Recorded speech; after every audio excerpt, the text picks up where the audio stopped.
Regresamos con Diego García Sayán, ex ministro de Justicia, ex canciller y presidente de la Corte Interamericana de Derechos Humanos. Desde el punto de vista de la Corte Interamericana, ¿cómo ustedes ven estos dos modelos que están básicamente en América Latina? Por un lado está Perú, Chile, Colombia, México. Por el otro lado están Venezuela, Ecuador, Bolivia, Argentina, que tienen, digamos, políticas similares en estos dos grupos. Tal vez Brasil estaría al medio, pero ¿cuál es la opinión desde la Corte respecto a estos dos? La Corte no tiene opinión, no es un tema que se discute en la Corte. Yo puedo dar mi opinión personal. Yo creo que evidentemente la opción por la dinamización del sector privado, de la interacción con propósitos sin perjuicio de que sean también políticos, esencialmente económicos, es algo que está dando buenos resultados, ¿no? Esta asociación con México, Colombia y Chile es una buena apuesta que la empezaron con el gobierno anterior y que felizmente se está siguiendo ahora. Pero tampoco hay que simplificar ni dividir esquemáticamente a los países de América Latina en bloques, ¿no?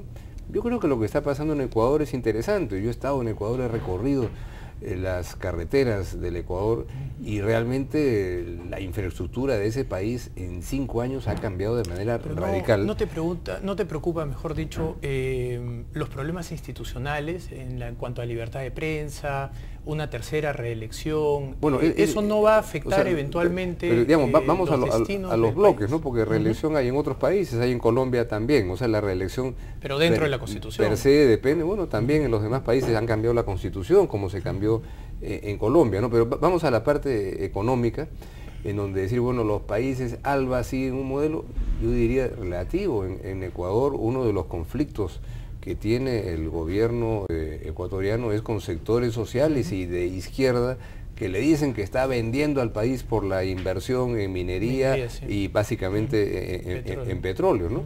Y ha aumentado la inversión en niveles que son muy distintos a los que ha ocurrido en Bolivia o en Venezuela, de manera que no son necesariamente modelos. Yo creo que hay que ver un poco más distante. Puede uno estar en desacuerdo con ciertos manejos políticos, económicos, pero no uniformicemos procesos que son cada uno distintos, ¿no? Entonces, y en América Latina yo creo que hay también distintas corrientes, o sea, no puedes comparar el manejo que hacen en México con el Perú en materia de política de salud, política educativa, lo que se gasta per cápita en materia de salud en México es 10 veces más que en el Perú.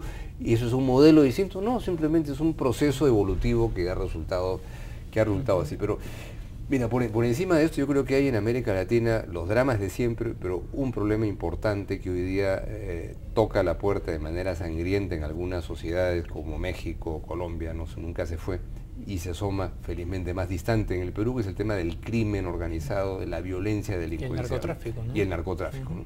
Entonces, esas son situaciones que yo creo que hay que poner más en la agenda, no solamente en los titulares de los periódicos, que ya lo están lamentablemente por las tragedias que a veces ocurren, sino como un tema que erosiona las bases institucionales de una sociedad.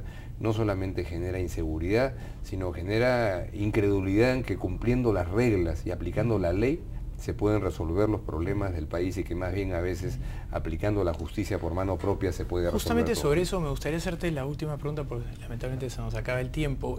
Siendo ex ministro de Justicia, una de las grandes reformas pendientes es justamente la de la administración de la justicia en el Perú.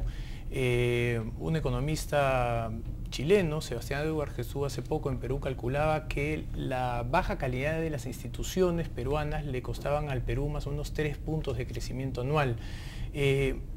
¿Cómo verías tú la reforma del sistema administrativo de justicia peruano? ¿Cómo visualizas que se podría hacer esa reforma hacia un sistema de justicia que es predecible, honesto, transparente? Sí, mira, ese es un tema sobre el cual se ha trabajado muchas veces y casi todos los esfuerzos han sido infructuosos, ¿no? Y ya se han avanzado algunas cosas, pasarle al arbitraje, cosas que tienen que ver más con la inversión, ¿no? Eso ya viene ocurriendo. Hay tribunales especializados en esta materia, pero el resto de la justicia sigue mal. Entonces yo creo que todas las soluciones, cambiar los códigos, ¿no? Echa la ley, echa la trampa. Más presupuesto, se ha dado presupuesto, no ha funcionado. Yo creo que hay un asunto esencial que de repente no es el más interesante a nivel de ganarme el premio Nobel con esta idea. Hay un tema de gestión, de ineficiencia operacional que hace que las cosas no puedan funcionar en lo que significa evaluación de resultados por cada funcionario judicial. ¿Cuántos casos tiene? ¿Cuántos ha resuelto? ¿De qué dimensión es cada uno de los casos? Porque no es una estadística simple. Una mayor accountability, ¿no? Que tengan que rendir cuentas de eso para un proceso de ascensos y de ratificaciones. Y no si la sentencia es buena o mala, que es al final un asunto que se puede corregir. En algunos países se ha discutido incluso la administración privada del Poder Judicial. Bueno, yo creo que eso ocurre de hecho a nivel de los arbitrajes, ¿no? Y qué es lo que está pasando. A veces se corta camino por ahí, el arbitraje no siempre es más barato, ¿no? A las partes a veces les cuesta un montón de dinero, pero de hecho la mayoría de gente llega porque comete un delito, tiene que llegar a una autoridad judicial pública, eso no se puede privatizar, un privado no puede decidir la vida y la libertad de individuos, eso solo lo puede hacer el Estado que representa al conjunto de la sociedad. Entonces es un tema en donde yo creo que, aunque no parezca lo esencial, el tema de una gestión eficiente es medular, ¿no? Muy bien.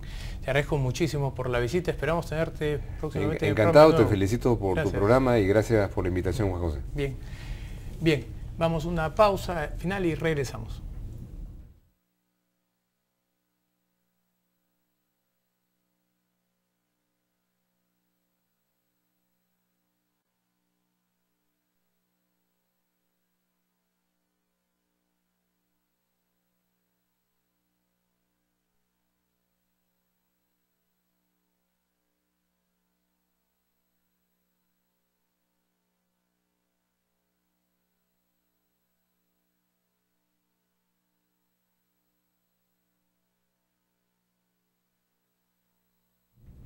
Bien, eso ha sido todo con nosotros. Los dejamos en Primero a las 8. Muy buen fin de semana. Muy buenas noches.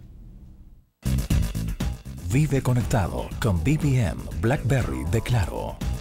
Johnny Walker, celebrando tus pasos de progreso. Keep walking.